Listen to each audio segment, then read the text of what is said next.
Oi, gente, tudo bem com vocês? Vamos hoje fazer a nossa primeira aula online de história, né? Dando continuidade ao que a gente estava fazendo em sala de aula. Então, só para recapitular, que a gente fez aquele trabalho da origem dos ingredientes, para situar a formação da nossa gastronomia. E na aula passada a gente estava falamos, né, do tripé da alimentação brasileira, que ela é nativa, portuguesa e africana.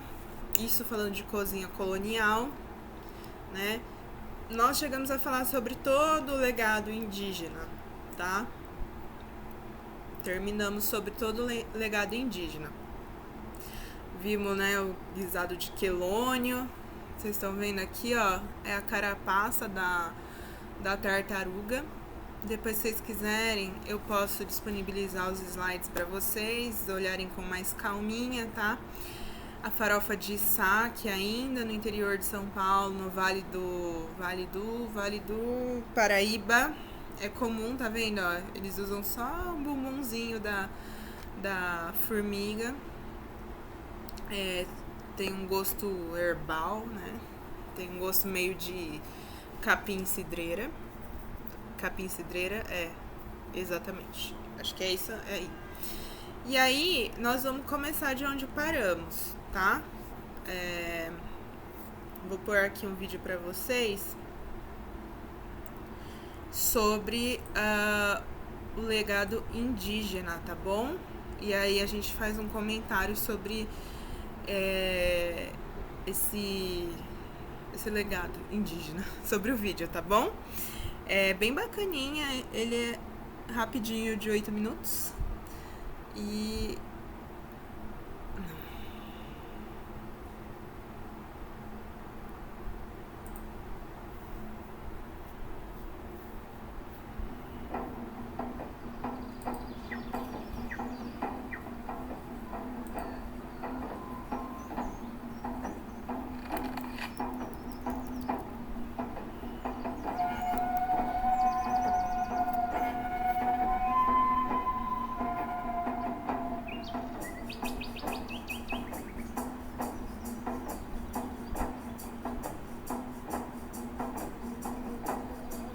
Quando Cristóvão Colombo navegou até a América em 1492, pensou que tivesse chegado às Índias, batizando de índios os nativos que encontrou.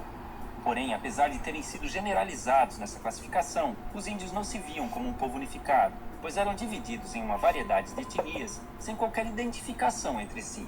Acredita-se que os primeiros habitantes das Américas chegaram há mais de 20 mil anos, atravessando uma passagem congelada entre a Ásia e a América do Norte e então espalhando-se por todo o continente. Em algumas regiões, formavam civilizações avançadas.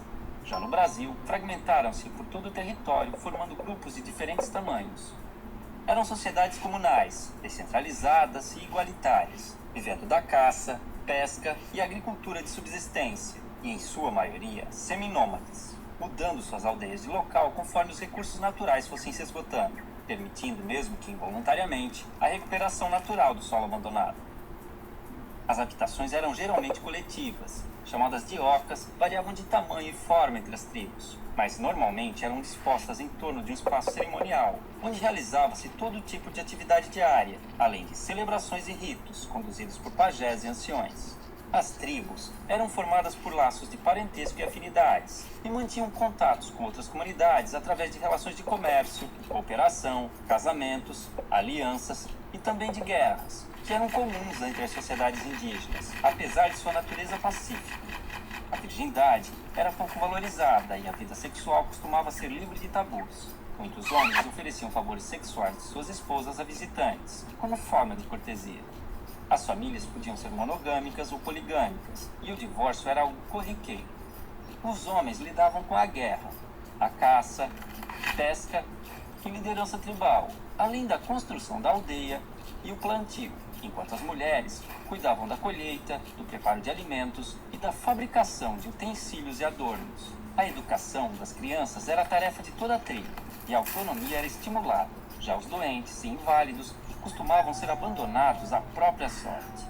Os indígenas tinham conhecimento na fabricação de bebidas fermentadas e deixaram grande herança à culinária brasileira, com pratos derivados da mandioca e do milho. Sua dieta também era diversificada em proteínas animais, graças à caça e à pesca. Em festejos, cobriam seus corpos com pinturas, penas e plumas, e a nudez no dia a dia era comum e não causava vergonha. Por viverem em florestas, muitas vezes precisavam usar protetores genitais e tânicos, mas mantas cobrindo o corpo eram raras. Muito higiênicos, devemos a eles o costume do banho diário. Mantinham muitos ritos e crenças religiosas, os quais podemos identificar por xamanismo, uma mistura de religião, crença, sistema de pensamento e configuração do mundo, em que acredita-se num universo não linear, sem início e sem fim definidos, onde o tempo se confunde. Não possuíam uma doutrina, assim como não acreditavam em um Deus único e supremo, tendo a figura do xamã, o pajé, como seu elo com o mundo divino. Em sociedades, ciências representantes, acreditava-se que os espíritos e antepassados se comunicavam com os humanos através de animais, sonhos e visões. Muitas de suas lendas tornaram-se populares entre os não-índios, enriquecendo o folclore nacional. O uso de alucinógenos, tabacos e ervas era muito comum nos mais diversos rituais. Orientados pelas fases da lua e conhecimentos astronômicos, entendiam as relações entre as mudanças climáticas, nas quais baseavam seu plantio e colheita. Antes da chegada dos europeus, acredita-se que existiam mais de 1.300 idiomas nativos, hoje reduzidos a apenas 270, que deram origem a diversas palavras da língua portuguesa. Não possuíam um sistema de escrita, mas algumas sociedades desenvolveram sinais e formas gráficas, cujo estudo pode revelar mais sobre seus hábitos. Há indícios de uma grande diversidade de produção artística, que integrava-se ao seu modo de vida e ritos cotidianos, com destaque para a dança, a cerâmica, a tecelagem, a cestaria, a pintura corporal, a arte plumária e principalmente a música. Contudo, os indígenas não possuíam uma figura do artista, e todos podiam ser hábeis em diversos aspectos, pois dedicar-se exclusivamente a uma atividade, como na sociedade atual, era sinal de desequilíbrio espiritual e obsessão. Quando os portugueses chegaram em 1500, estima-se que encontraram mais de 5 milhões de indivíduos, divididos em tribos e comunidades, diferentes entre si, mas iguais aos olhos do colonizador, responsável por reduzi-los a menos de 600 mil em poucos séculos. Desconhecendo invenções ocidentais como o espelho, a roda e as armas de fogo, o choque cultural foi enorme, assim como o fascínio dos indígenas, que ainda viviam em sua pré-história. 3 armas foram fundamentais para o domínio dos colonizadores sobre os nativos. A arma de fogo, aliada nas conquistas das tribos e determinante na aceitação da superioridade portuguesa pelos índios remanescentes. A Bíblia do Jesuíta, responsável pela aculturação dos indígenas e a adequação ao moralismo cristão dos ocidentais. E uma invisível e poderosa arma biológica, inicialmente de forma involuntária, mas por vezes criminosa. O contato com os estrangeiros espalhou doenças e epidemias, às quais os nativos não possuíam imunidade, dizimando-os aos milhares e facilitando a ocupação de suas terras, como aconteceu no sul do Maranhão, onde fazendeiros deram roupas infectadas com varíola para as tribos locais. Porém, muitos indígenas auxiliaram os portugueses em expedições ao interior, em conflitos com outras tribos e ajudaram a escravizar grupos inimigos, além de fornecerem aos colonos produtos como a madeira, condimentos e substâncias medicinais. Isso tudo forçou os remanescentes a viver em condições precárias por muito tempo. Somente em 1967, com a criação da FUNAI, começaram a surgir e ganhar força associações indígenas que buscam melhorias em áreas como saúde, educação, meio ambiente, patrimônio e demarcação de terras. Em 1961, foi criada a primeira reserva indígena brasileira, o Parque do Xingu, representando um grande avanço nas conquistas desse povo.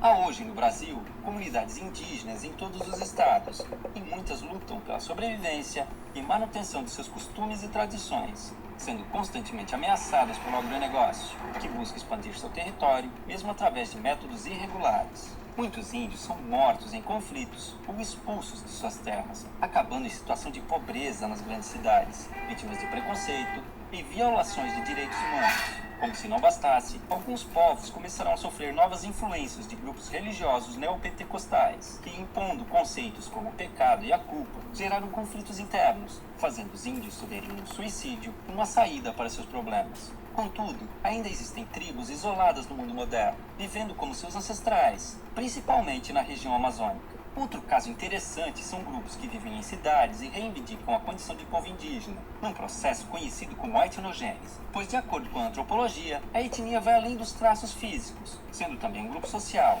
Enquanto mantiverem seus sentidos e valores se identificando como tais, esses indivíduos não deixarão de ser índios. Assim, podemos vê-los integrados aos hábitos modernos e vivendo nas cidades, ocupando o mercado de trabalho, cadeiras nas universidades e cargos públicos, buscando também representação política e lutando por direitos como cidadãos que precisam manter sua cultura e tradições vivas, frente aos novos desafios que estão por vir.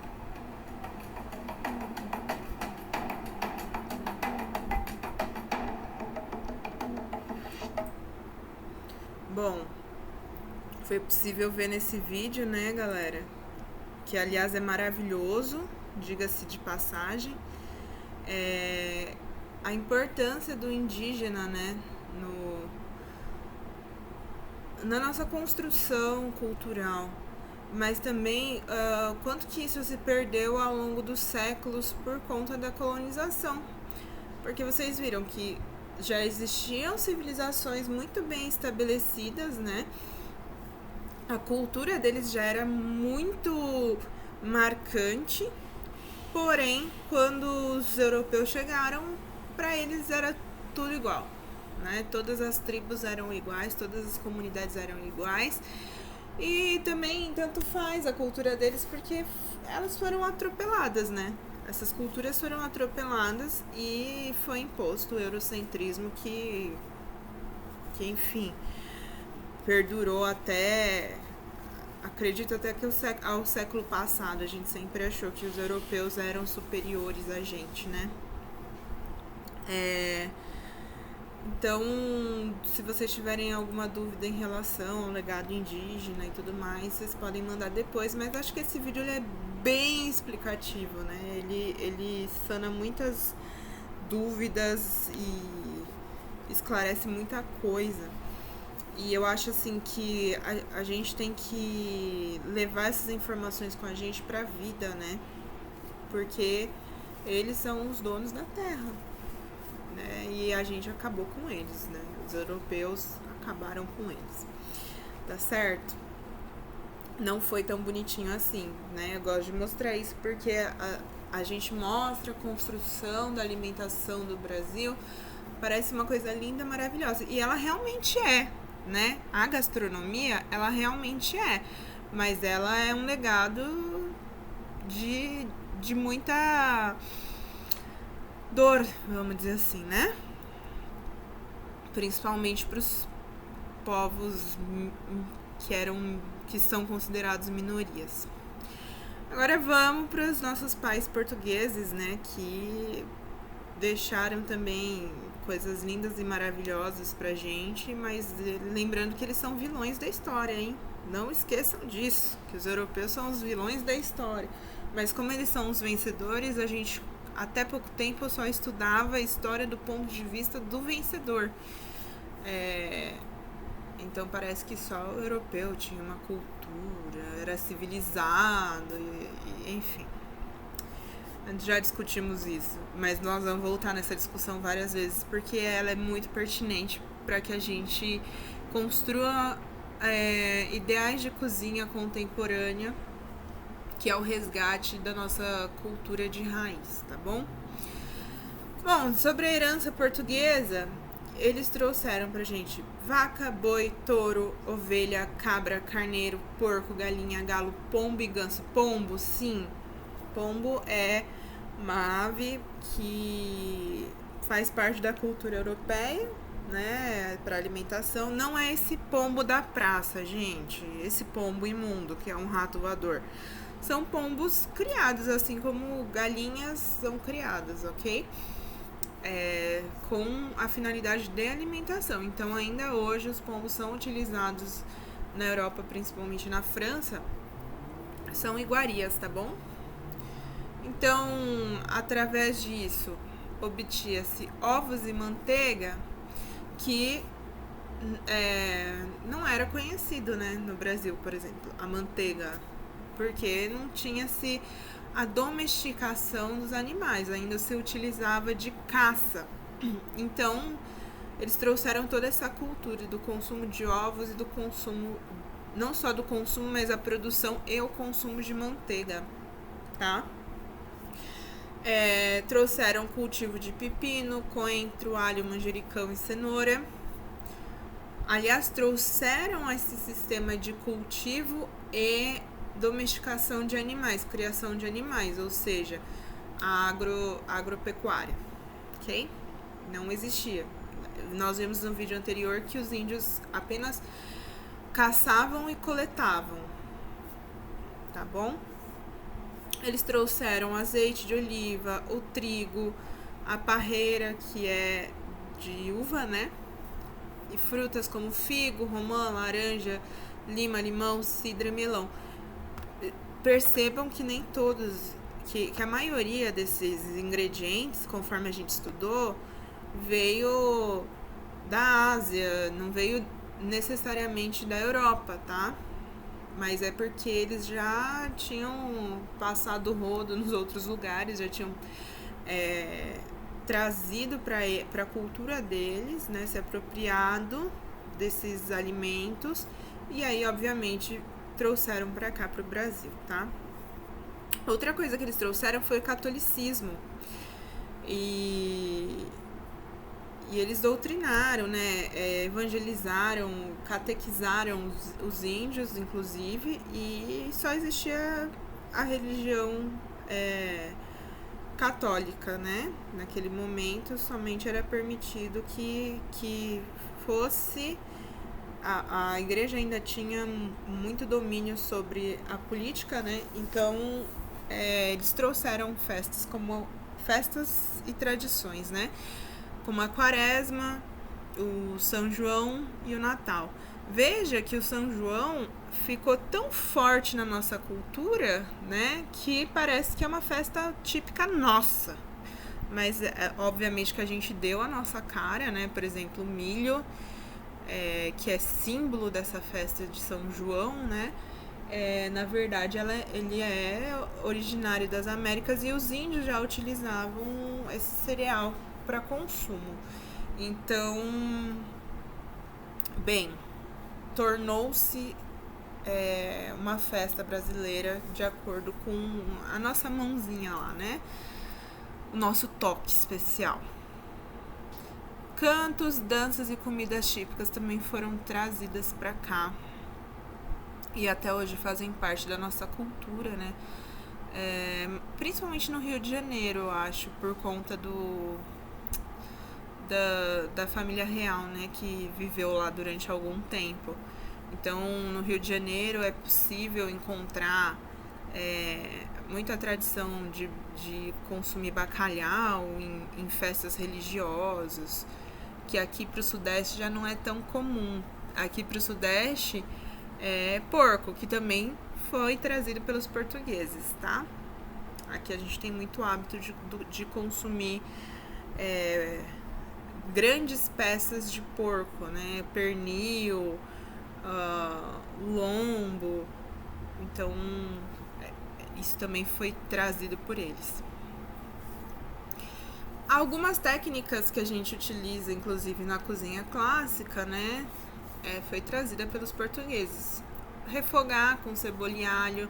Gente, não existe tempero mais brasileiro que cebola e alho refogado. A gente parte, basicamente, todas as nossas comidas, elas partem do princípio de refogar cebola e alho e finalizar com uma salsinha, tá?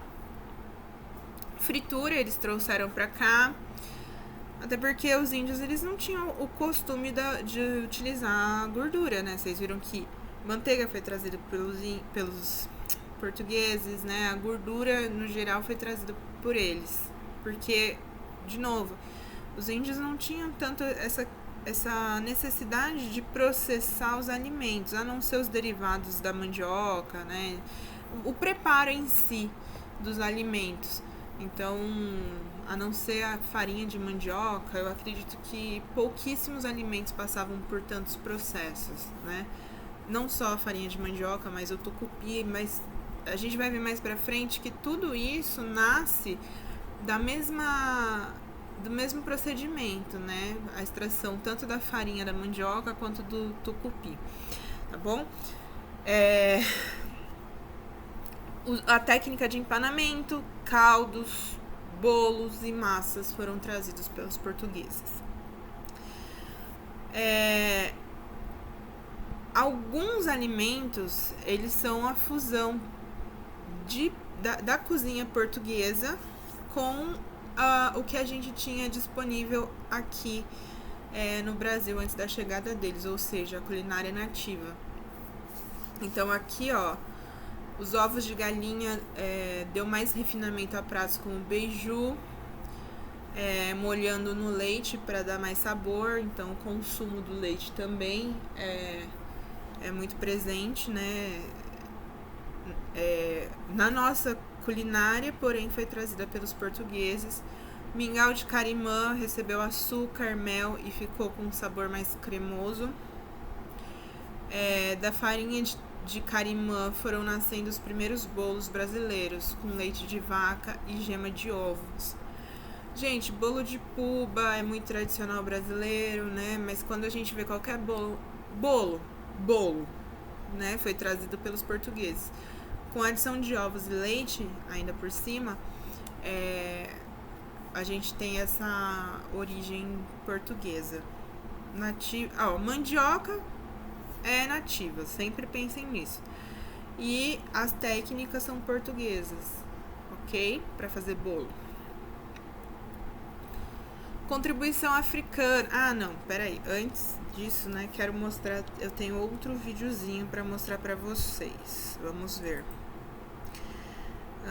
Portugueses. Então, a maior contribuição dos portugueses, gente, foi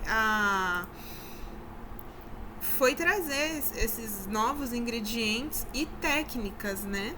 Não se fazia bolo, mas graças a Deus faz. Inclusive, enquanto a gente tá em quarentena, né? Uma vontade doida de comer bolo. Esse é sobre os portugueses, tá?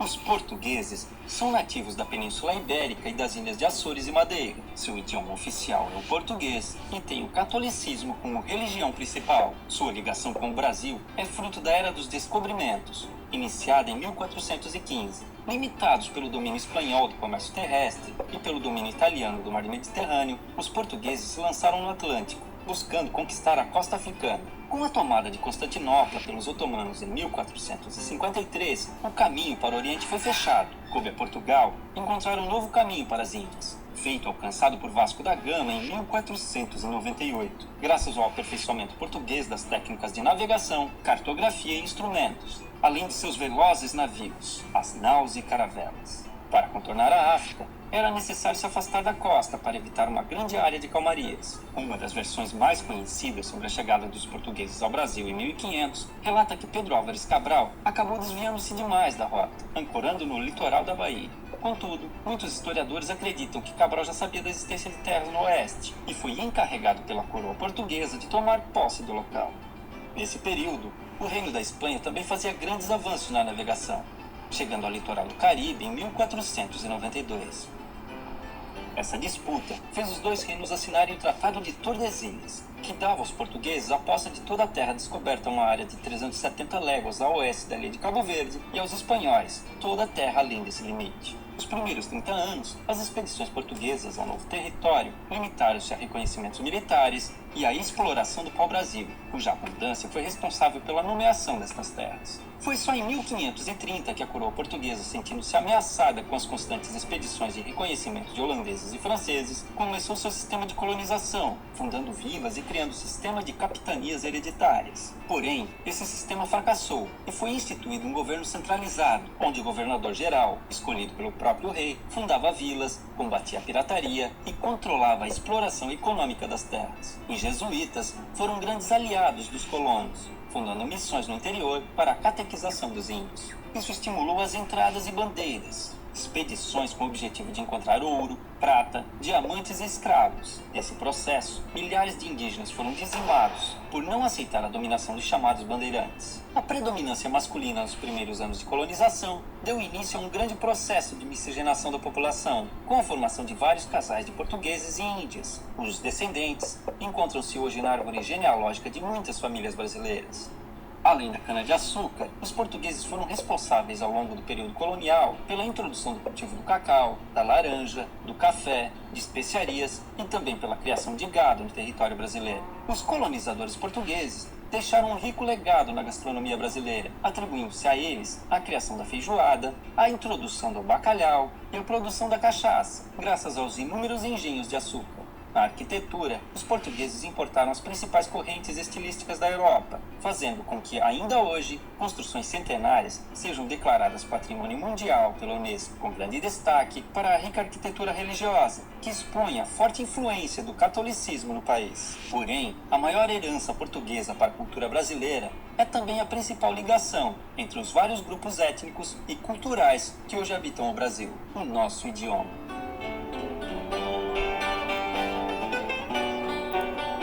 Bom, deu pra gente ver aqui que a partir desse momento, né, da entrada dos portugueses, já fica mais bem delineado a culinária que a gente tem hoje, né, como tida como culinária nossa, tá? Então, a partir desse momento, a gente já juntou duas culturas. E agora nós vamos para a última cultura a ser caracterizada aí para nossa gastronomia colonial, tá? Espera aí que é complicado aqui, tô aprendendo ainda a mexer com essas coisas. Aproveitando para falar aqui que se continuar essa quarentena, persistir pela semana que vem, eu pretendo fazer live, tá, gente? Fazer a aula ao vivo para vocês poderem interagir, ok? Bom, vamos lá. A contribuição africana, né? Como a gente já comentou, foi azeite de dendê, os coqueiros, o inhame, galinha da Angola, que é o único animal africano que integra a alimentação brasileira. E é importante dar destaque porque pode ser que isso caia na prova, tá bom? A banana, comida de santo, os assados, cozidos e guisados também eram de origem, não de origem, né, mas foi trazido pelos africanos, tá bom? Pessoal, guisado é todo, a gente vai ver em técnicas básicas, né, mas guisado é são carnes em pedaços cozidas em água, em bastante água, tá? Então, é o nosso picadinho, é um guisado, tá bom? A alimentação dos escravos, como é que era feita? Antes do trabalho, eles comiam melaço com farinha de mandioca ou milho. Pra dar energia. Eu não sei se vocês estão percebendo na minha voz a tristeza que é falar, né, sobre isso. Que eles trabalhavam pra caramba e vocês vão ver que, tipo, eles não tinham... A comida deles era muito básica. Então, melaço é carboidrato, a farinha de mandioca é carboidrato e o milho também farinha de milho também é carboidrato. Isso é para dar energia para eles fazerem o trabalho pesado que eles faziam. Eles que já faziam angu, então o angu vem deles, tá? Munguzá não a gente tem o hábito de chamar de munguzá canjica, né? Mas o munguzá que eles consumiam era mingau de milho em grãos, com melado e coco. Na verdade é a canjica, mas não é essa canjica branca, tá? É o milho amarelo. Garapa com laranja, isso aí até hoje permanece pra gente, né? O consumo de garapa. E eles recebiam 2 doses de cachaça ao dia.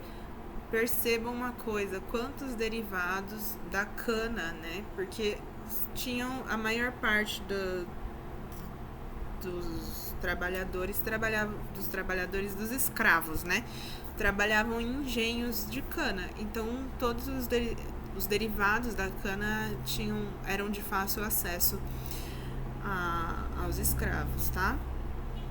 Assim, fácil acesso que eu digo não é porque eles iam lá e consumiam. Eles consumiam o que era dado a eles, que era o melaço, 2 doses de cachaça por dia, que é pra aguentar mesmo o tranco, né? Só bebendo mesmo, né? Pra aguentar o tranco. Fui sarcástica, tá, gente? É que vocês não conseguem ver a minha expressão, mas só pra deixar claro que eu fui sarcástica. E a garapa, né? E a garapa. Não, esse trabalho vocês já fizeram. Já fizeram. Tá. Bom, eu vou colocar aqui o último vídeo pra gente finalizar a aula. E aí vocês vão ver o desenho completo, né? Do que a cozinha brasileira se tornou após a chegada dos portugueses, e é o que a gente tem como nossa cozinha mãe, né? E aí a gente encerra essa parte de colonização para na próxima aula a gente já entender cozinha do norte, depois nordeste, e a gente vai descendo até chegar ao sul, tá bom?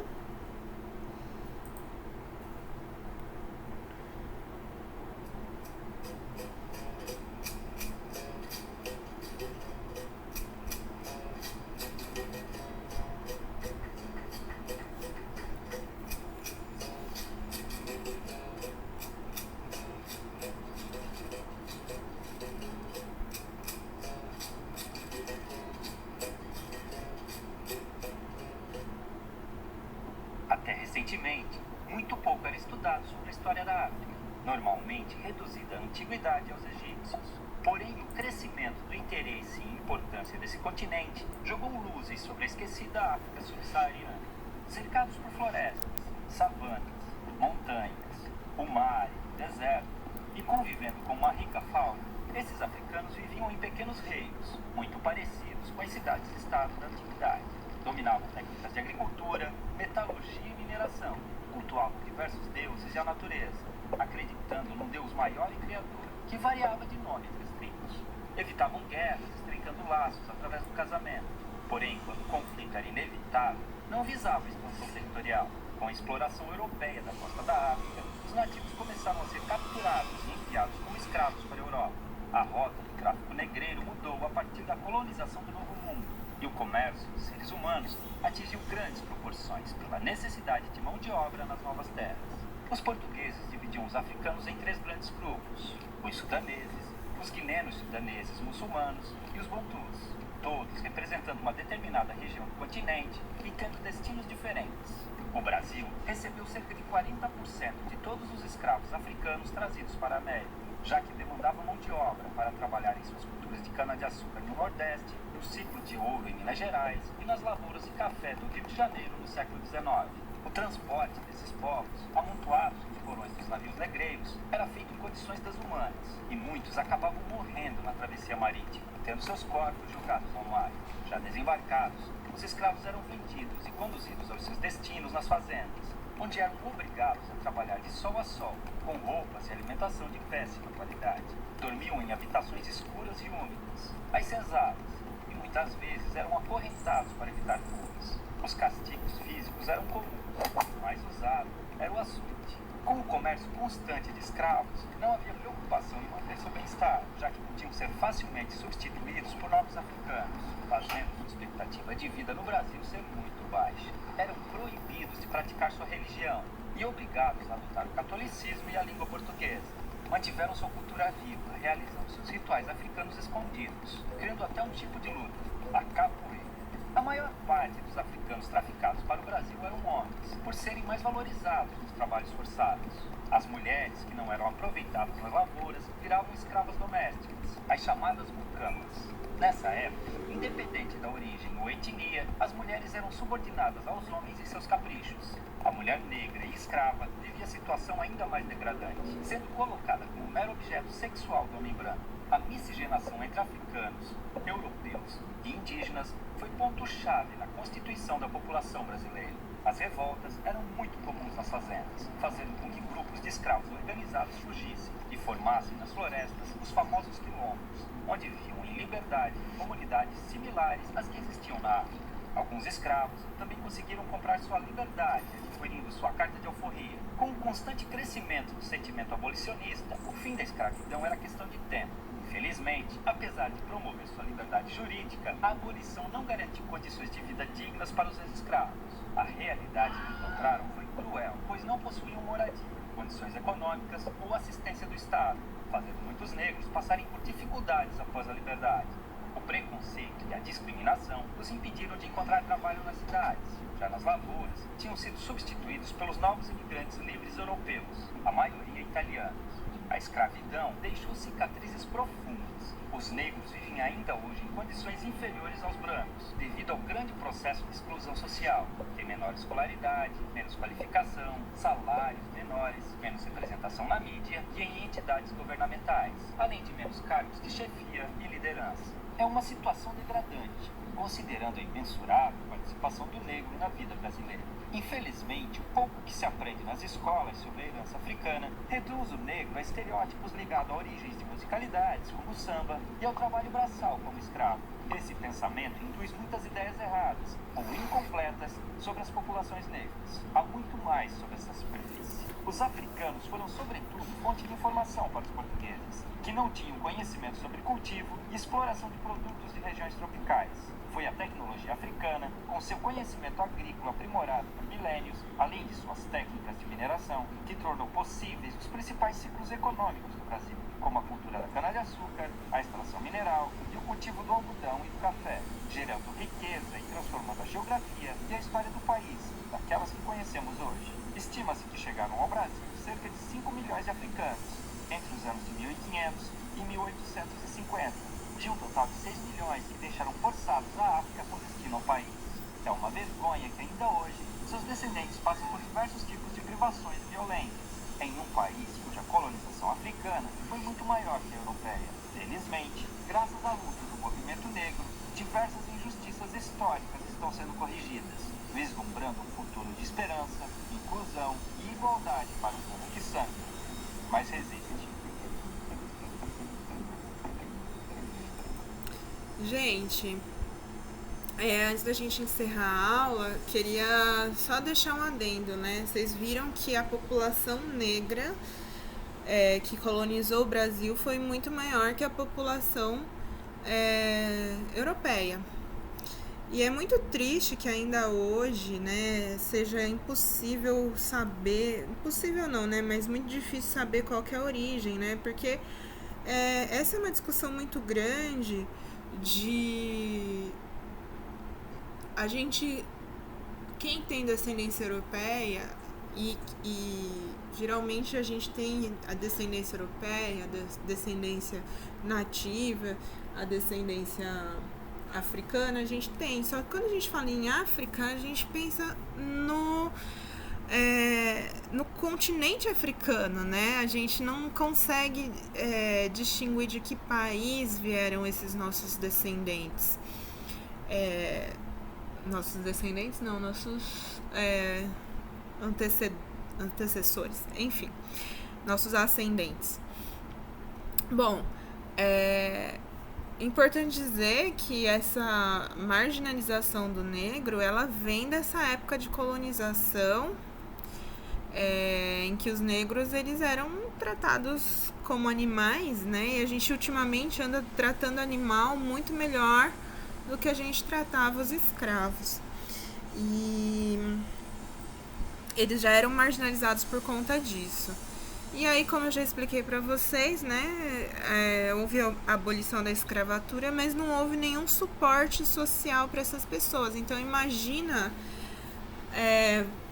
coloquem-se no lugar de você ser libertado de um processo de tortura, né, porque a escravidão era tortura. Ok, você tá livre, com uma mão na frente e outra atrás. Você não tem recursos financeiros, você não tem terra, você não tem casa, você não tem família, né, que possa te dar algum suporte. Se você tem alguma família, ela tá nessa junto com você, acabou de ser libertada. E as reparações que são feitas hoje, que os esforços, né, para que seja feita essa reparação ainda é desse triste legado que a população negra carrega, tá? E para nossa culinária, né, a colaboração foi riquíssima, porque alguém até falou na aula, né, que é uma culinária de improviso, né? O que a gente tem, o que a gente pode fazer, o conhecimento que a gente tem é aplicado, né? Pensando como escravo. Então aí a gente já tá com a nossa cozinha colonial formada e tudo que vem após isso vai ser por conta de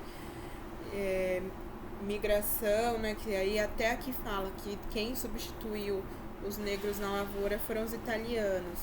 Mas isso daí é assunto para as próximas aulas, tá bom?